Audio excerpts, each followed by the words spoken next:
Hello everybody, it's me Scoop, and I got to see Lightyear opening night. It is currently Friday when I'm recording this. I went to see it last night, which was, Thursday, as calendars do work like that. And it wasn't great, I'm not gonna lie to you. I went with a couple of friends, and by coincidence, some freshmen from our school were also there sitting behind us, and it also seems like they weren't really all that into the movie, I'm not gonna lie. I didn't ask them after, but that's the vibe I was getting from the theater. Now, I'm not gonna lie to you, I saw some of the reviews the morning before I went to see it that were really not great, to say the least. But I was like, oh my god, look at these trailers. It's from Pixar, the animation looks incredible. Just generally from the trailers, it looked so good that I was like, there's no way it could be this bad.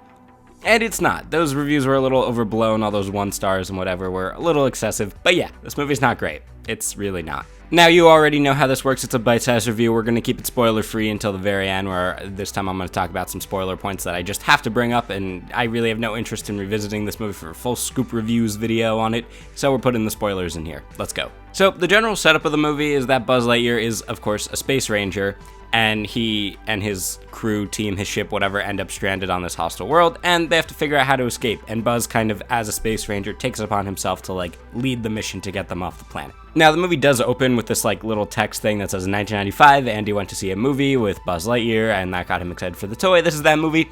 That's a cool opening, I'm not gonna lie, that gets you hyped. I also watched a documentary on Disney Plus about creating the movie Lightyear and adapting it from, the Buzz Lightyear character from Toy Story and all that stuff.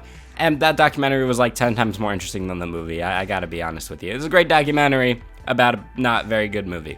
So yeah, between the documentary, all the trailers and footage and stuff that got released, and just the general, hype of how great the animation looked and the fact it's, a Buzz Lightyear Pixar space adventure, I was pretty excited, and it really doesn't live up to the hype. So yeah, the idea that they said in the documentary is that they want this to be a character study on Buzz Lightyear, not the story of how Buzz Lightyear becomes this, Space Ranger superhero, a story of how Buzz Lightyear goes from hero to superhero, if that kind of makes sense. Which I was totally on board with. And overall, I think they did a really good job of adapting the character Buzz Lightyear from Toy Story into a full, 3-dimensional human being in this futuristic Star Wars-ish world. They got a lot of his traits right, they have all of his sayings here, and I do like that they keep to infinity and beyond, because that's obviously his famous saying. And in the documentary, they stated that the Buzz Lightyear in this movie is who the toy in Toy Story is trying to be in, the first 2/3 of the first movie. So it, once again, got me excited to see how they were going to explore this character, and I think they did a decent job. This isn't really spoilers, but Buzz's arc for the movie is essentially just learning to, work with and trust other people.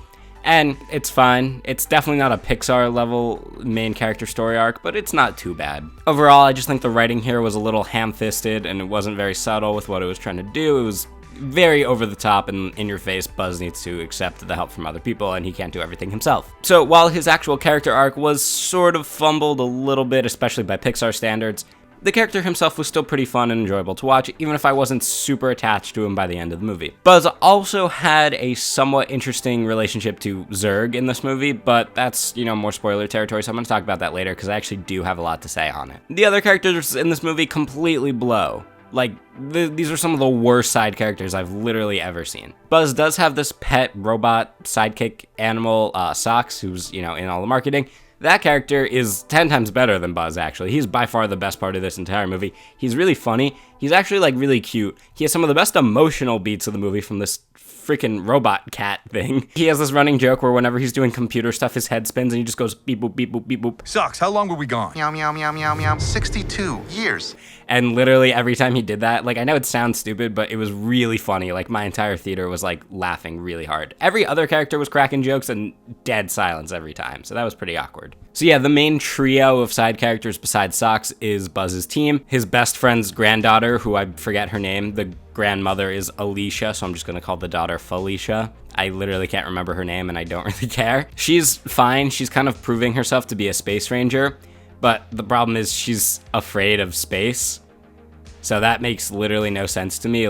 Yeah, maybe she likes the idea of being this, space ranger who sticks to the mission and always does what's right. But that's like saying I want to be a marine biologist and, scuba dive with fish, but I'm afraid of the ocean. It just doesn't... Why would you want to be a space ranger if you don't like space? What? Also, considering the whole crux of the movie is that Buzz is trying to get these people off the planet, she can't be a space ranger. They can't go to space. That's the whole point of the movie. That doesn't make sense, Lightyear. There's another side character who, is an old lady who's a fugitive and wants to blow stuff up. That's pretty much her entire character. She's actually fairly competent, so I really don't have a lot to say about her. She's not very funny or anything. She's just kind of there and is okay. Taika Waititi's side character literally sucks. He's the worst part of this movie by a mile. Like, he was genuinely infuriating. The point of his character is that he is a screw-up and a quitter, and he never really grows from that. Like, towards the end of the movie, he remembers he has a pen on him, which helps save the day. Okay, like, any schmuck would have remembered that they're holding a pen if someone goes, I need something pointy! And then he's like, I have a pen, and that's supposed to be the thing that makes up for him screwing up literally everything else in the entire movie. Like, I'm sorry, he needed something way bigger and more redeeming than that. His character was so awful. Like I keep saying, the entire point is that he screws everything up, and it's not fun or endearing, it's just stupid and really frustrating. Like, every time they let this character touch anything, I was like, oh my god, he's gonna break it, don't let him touch it, and then he broke it, and it was like, just predictable and stupid and annoying. And he's supposed to have this deep emotional beat, where he does like a big screw up, and everyone's like, oh, it's okay, and Buzz is just sitting there like, do better. And then they all get mad at him for not just being like, hey, come on, tell him it's okay. When, like, that's not how the world works. If you screw literally everything up, everyone isn't gonna be there to like pick you back up and tell you it's okay. You gotta start doing better. You can't just be sad that you suck at everything and then continue to suck at everything. That went a little like off topic there, but that character was just genuinely infuriating to me and totally should have been cut from the movie. I don't know how he tested with audiences, but I don't understand how anyone could watch this movie and like that character. And then Buzz's, best friend, Alicia, not Felicia, so the grandmother who he was normally friends with, is fine. She's not really in the movie that much, which, I mean, you could probably get that sense from the trailers. I'm obviously not gonna spoil why, but whatever. Yeah, I don't know. She's not really in the movie, but when she is, she's a pretty good presence. Like, the opening scene is Buzz and her kind of on a mission together, and it's cute. They have a good dynamic. It's just not explored super well, and they try to have a lot of emotional beats between their relationship, and I don't know, it just didn't hit that hard, because I just didn't really have any strong feelings about the character one way or another. And yeah, so those are the other characters. Overall, I guess the writing of this movie, much like Buzz's character arc, was just really ham-fisted and usually didn't make a whole lot of sense. Like I said, the entire point of the movie is that they're trying to escape this planet that they're marooned on because it's hostile. And then there's a certain point in the movie that really like kicks off the events where they kind of just decide they want to stay on the planet. And Buzz is like, wait, I just need like one more test run and I can get us off. And then they arrest him. That's like minor spoilers. It really doesn't affect that much of the plot, to be honest. He was in the ship with the fuel that they needed to like try to get off the planet. And they send like the army after him. And I'm like, okay, this affects no one. If he's like, guys, I can get you off the planet when you have just decided the day before you're gonna stay on the planet, just let him do the test flight. Like, who cares? In fact, the entire moral of the movie is that Buzz should have let them stay on the planet, but that doesn't work when the entire reason they're staying on the planet doesn't even make any sense. They just decide, okay, we're gonna give up and live on this planet, who cares? What?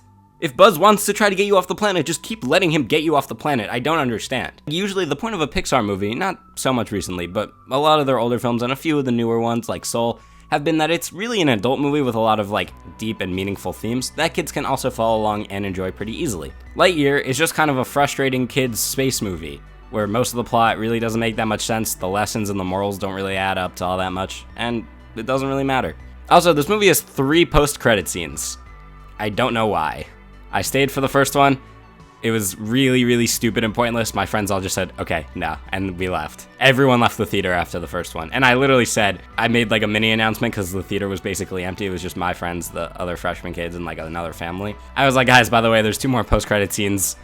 Feel free to stay. And everybody looked at me and just left because no one cared. Okay, so now we're gonna get into like actual spoiler territory. I know I spoiled some minor things, and it seems like I spoiled a lot, but trust me, like, it's really, when you're watching the movie, knowing that going in impacts basically nothing about your watching experience, so don't worry. This is a huge spoiler, though. So if you care, like, at all, I mean, it's a pretty obvious twist, but if you care at all, thank you for watching. So yeah, Zurg turns out to be Buzz from the future. The fuck? This was so obvious and so stupid at the same time. They wanted to make this the story of all the toys from Toy Story, like the Buzz Lightyear toys, and how they are the way that they are because they think they're from the movie. They call him Evil Emperor Zurg in Toy Story like 30 times, but he's really not. He's literally just Buzz from the future that has like a robot army because he's trying to find Buzz from the past to get the fuel. So essentially the point is that old Buzz needs current Buzz's like hyperspeed fuel that he finally has to travel back in time and keep everyone from getting stuck on the planet. Okay. Why does he have this entire robot army, like, terrorizing everybody if he just wants Buzz? I don't know. Where'd he get all this robot army and stuff from? I mean, it sounds like he stole it, but you're telling me Buzz Lightyear managed to steal by himself this entire giant ship and learn how to control all these robots on his own? What?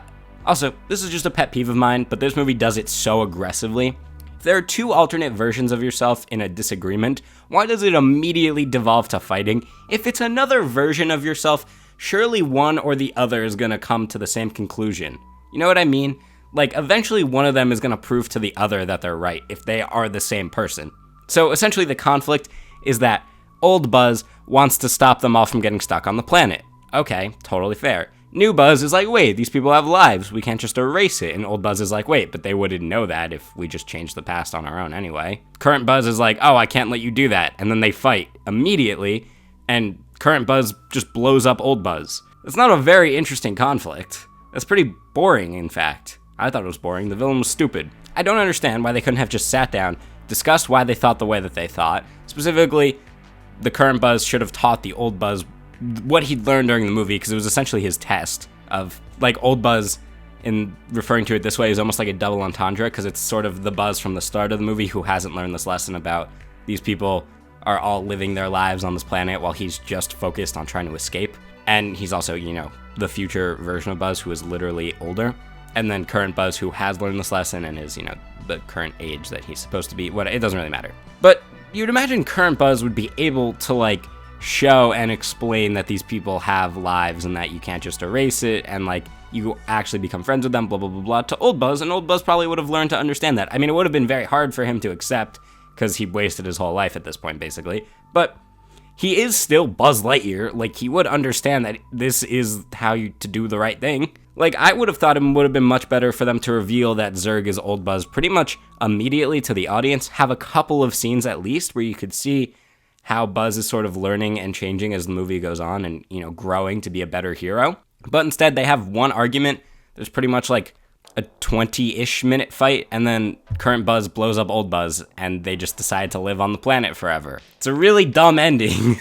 I still don't understand why they can't leave the planet. And in fact, the reason they stay on the planet really bugs me.